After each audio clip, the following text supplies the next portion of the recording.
جہاز آرام سے آگے بڑھ رہا تھا کہ اچانک ڈولنے لگا۔ سب مسافر ڈر گئے، کچھ زور زور سے چیخنے لگے، کچھ مسافر دعائیں کرنے لگے۔ پائلٹ جہاز پر قابو نہیں کر پا رہا تھا، اس کا رابطہ کنٹرول روم سے بھی نہیں ہو پا رہا تھا۔ جہاز تیزی سے زمین کی طرف گر رہا تھا۔ سب مسافر ڈر کے مارے رو رہے تھے۔ آخر جہاز تباہ ہو گیا۔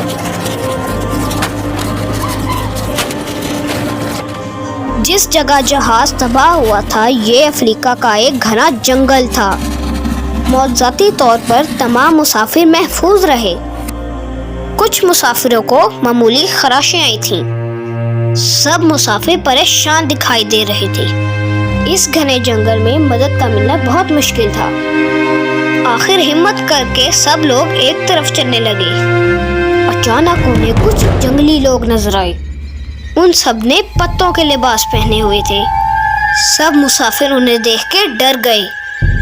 انہیں لگا کہ یہ آدم خور نہ ہوں، لیکن وہ لوگ آدم خور نہیں تھے۔ پائلٹ نے انہیں اشاروں میں سمجھایا کہ کیسے جہاز تباہ ہوا اور ہم مصیبت میں ہیں۔ وہ جنگلی ان کی بات سمجھ گئے اور ان کو اپنے سردار کے پاس لے گئے۔ سردار تھوڑی بہت ان کی زبان جانتا تھا۔ سردار نے انہیں ہرن کا گوشت اور جنگلی پھل کھلائے۔ جنگلی لوگوں نے مسافروں کو اپنا رقص دکھایا۔